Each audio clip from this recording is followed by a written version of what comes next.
Weight loss জার্নির অন্যতম একটি অপশান হলো ওটস। ঘরোয়া উপকরণ দিয়ে তৈরি ইজি টু মেক 10টি সহজ রেসিপির মধ্যে আজ আপনাদের সাথে শেয়ার করছি দ্বিতীয় রেসিপিটি, ওটস ইডলি। ভীষণই সুস্বাদু হয় খেতে। তো সবার প্রথমে এখানে মিক্সিং জার নিয়ে নিচ্ছি, তার মধ্যে অ্যাড করে দিলাম হাফ কাপ সুজি আর অ্যাড করব হাফ কাপ ওটস। সমস্ত কিছুকে খুব ভালো করে একটা পাউডার তৈরি করে নেব। তাই সুজিটা মোটা দানা বা সরু দানা যে কোনো আপনারা ইউজ করতে পারেন। তো এই দেখুন পাউডারটা তৈরি হয়ে গেছে। এবার একটা মিক্সিং বোলের মধ্যে পাউডারটাকে আমি নিয়ে নিচ্ছি আর অ্যাড করে দিলাম হাফ কাপ টক দই। রুম টেম্পারেচারে থাকা টক দই আমি এখানে ব্যবহার করেছি। আর খুব সামান্য 2 টেবিল চামচ জল অ্যাড করে দিচ্ছি। যদি জল লাগে খুব সামান্য করে অ্যাড করবেন, ব্যাটারটা একটু থিক ব্যাটার হবে। খুব ভালো করে মিক্স করে নিয়ে 15 মিনিটের জন্য রেস্টে রেখে দেবো। রেস্টে রাখাটা কিন্তু খুবই ইম্পর্ট্যান্ট। ততক্ষণ একটা একদম টেস্টি দারুণ চাটনি বানিয়ে নিই। তার জন্য আমি ফ্রাই প্যানের মধ্যে 1 চা চামচ তেল গরম করে নিয়েছি। গরম তেলের মধ্যে অ্যাড করে দিলাম ছোলার ডাল, কলাইয়ের ডাল আর কারি পাতা।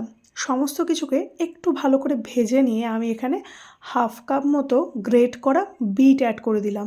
হ্যাঁ, আজকে বিটের চাটনি তৈরি করছি। এভাবে একবার চাটনিটা বানিয়ে দেখবেন, অসাধারণ স্বাদের খেতে হয়। খুব সামান্য লবণ আর কাঁচা লঙ্কা দিয়ে ভালো মতো নাড়াচাড়া করে নেবো 4 থেকে 5 মিনিট মতো। তো এই পর্যায়ে দেখুন ভালো মতো এটা ভাজা হয়ে গেছে। একটু ঠান্ডা করে নেবো রুম টেম্পারেচারে আসা অবধি। তারপর একটা মিক্সিং জারের মধ্যে সমস্ত কিছু অ্যাড করে দিচ্ছি আর অ্যাড করব 2 টেবিল চামচ মতো রোস্টেড বাদাম।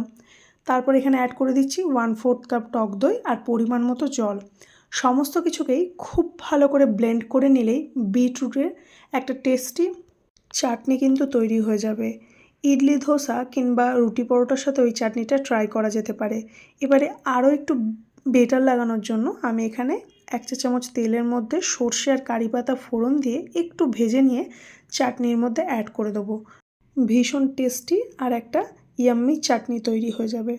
এবারে ইডলি তৈরি করার জন্য আমি এখানে ইডলি মোল্ড নিয়ে নিয়েছি। খুব সামান্য তেল ব্রাশ করে নিচ্ছি। আপনারা চাইলে ঘিও ব্রাশ করে নিতে পারেন। এবারে ব্যাটারটা চেক করে নিই। ব্যাটারটা খুব ভালো মতো সেট হয়ে গেছে। পরিমাণ মতো লবণ, হাফ চা চামচ বেকিং সোডা অ্যাড করে দিচ্ছি। তারপর খুব সামান্য জল দিয়ে ভালো করে মিক্স করে নিলেই কিন্তু ব্যাটারটা রেডি। এবারে কিছু কথা বলে নিই। হাতের কাছে যদি বেকিং সোডা না থাকে তাহলে ইনো ফ্রুট সল্টটাকে ব্যবহার করা যেতে পারে। আর যদি কারোর কাছে এরকম ইডলি মোল্ড না থাকে তাহলে বাড়িতে থাকা ছোট ছোট স্টিলের বাটির মধ্যেও কিন্তু ইডলিটাকে স্টিম করা যায়। বা সেক্ষেত্রে বাটির মধ্যে তেল গ্রিস করে খুব সামান্য সামান্য করে ব্যাটার দিয়ে এভাবে স্টিম করে নিলে কিন্তু একদম সফট স্পঞ্জি ইডলি কিন্তু বাড়িতেই তৈরি হয়ে যাবে। ভীষণই টেস্টি হয় খেতে আর ভীষণই হেলদি। আর ইডলিটাকে স্টিম করে নিতে হবে 12 থেকে 15 মিনিটের জন্য মিডিয়াম টু হাই ফ্লেমে। আর এই চাটনির সাথে খেতে কিন্তু অসাধারণ লাগে। রেসিপিটা দেখে এভাবে কেউ বানালে অবশ্যই জানিয়েন।